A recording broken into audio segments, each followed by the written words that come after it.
What up, everybody? If you're new to this channel, make sure you guys smash that like button, smash the subscribe button, and also subscribe to my boys Miller Boy Gaming and Heems Gaming for more gaming live streaming. You might even catch your boy up on there kicking some ass alongside them. Alright, let's get into Cloak and Dagger, man. Season 2, Episode 3 is titled Selves. And we get a lot of that because in tonight's episode, we get a bit of like a big chronological order as to how shit really went down. It all starts with 242 days ago. And that's actually around the same time in which the finale for the first season of Cloak and Dagger came about. Now, we see the season finale of the first season where we see Mayhem finally become alive. Now, at the very beginning of the episode, we see my girl Mina actually conducting some experiments on some mice, trying to explain, okay, why are people more aggressive? Because as we know, Roxxon core went down the damn drain, literally, because Roxxon core's energy actually got into the water, the same kind of water in the lake that Detective Bridget O'Reilly fell in while being shot by Connors. And we haven't been able to see Connor ever since. And so that's where Mayhem actually, was conceived because, according to Mina, when she hit Roxxon Core's energy in that water, she split in two halves. As Mina explained it, one side is docile, that one being Bridget, the detective that we all know and love. And then we have the aggressive one, where she dubbed it the aggressive, i.e. Mayhem, because she only sees anger and chaos. And in fact, Mayhem only is pretty much just living off of her damn anger and mayhem and chaos because of a relapsed Delgado, the same priest and advisor that went to Tyrone's school.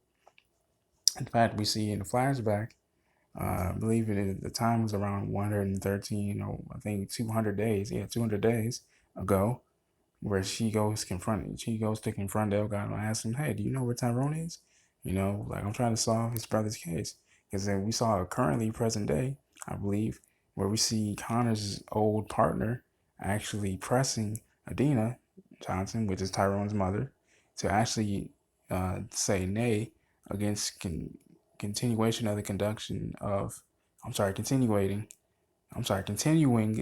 the investigation of Willie Johnson, who is Tyrone's older brother, who was slain at the very beginning of Cloak and Dagger's inception, as we all know. He was killed by Connors, the crooked cop. And in fact, his partner vouched for him. Because Connors said, "Hey, look, man, I got an uncle who works, in the police station. He'll vouch for us. He'll make sure that it doesn't come back to you. You're all good. You're safe, right?" And so that actually makes, because, Mayhem sitting in on the parliamentary procedure uh, while they're conducting business. And so when Adina says nay on whether or not they should continue the investigation, of course, that erupts the people in the courtroom to go fucking crazy. And not to mention, Connor's partner is scaring the shit out of Adina. So that you can see it in her face. That's why she says nay. She says it very almost very shakenly and very obediently, as if she was instructed to do so, by Connor's partner. And so throughout the episode, we just see Mayhem just knocking motherfuckers off like Jenga, just pulling people's arms. And so we see her just tackling the human trafficking because we see that, as we saw last week, a lot of flyers were around, in white lines of the episode last week, season 2, episode 2. We see all these flyers, all these missing girls around, and Mayhem actually is taking upon herself, like I said before, under the guise of the now relapsed Delgado, to just take it to him, get your revenge, get it off your chest. Because, Mayhem actually was very confused. She wasn't really sure whether or not she should have done it or not.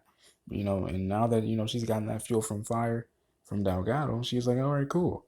Let me go knock some motherfuckers' heads off. And that's exactly what she's been doing. And so Tandy, and Tyrone, they try to stop her, of course. And you see there's a bit of a parallel between, Tandy and Tyrone's perspectives. Tyrone doesn't think, what Mayhem's doing is right. She's not doing things by, she's morally incorrupt. Whereas Tandy, as she said, it's tough being a woman nowadays. It's tough being a woman because of this kind of stuff happens. Human trafficking. Girls get abducted, and they're forced into the human trafficking ring, and it's a terrible thing. And that's where I'm conflicted myself, being the viewer, because I agree with both sides. I do think people it should be off with their heads. But at the same time, there should be a very just moralic way of doing things, but then we even see this stare off between Mayhem and Bridget, where Mayhem actually, Bridget actually pulls a gun out on her other half, literally, and Mayhem's like, okay, do it. Do it. Okay, you're not gonna do it. You're making us both look bad. You're a cop. Pull the damn trigger, right? Really just pressing her. So when Bridget doesn't do it, mind you, she's still trying to get her whole damn head wrapped around the fact that, oh shit, there's another part of me, literally. This is like some Killer Frost shit, low key. Just the only difference is, you know, Mayhem's not inside Bridget. Speaking of which, speaking of being inside, at the very end of the episode, we see my boy Tyrone unveil his cloak void technique is what I'm dubbing it. You know, as we saw earlier in the episode too, when Tyrone saved Bridget and Tandy during I think a scuffle or a shootout between where Mayhem was just going ape shit.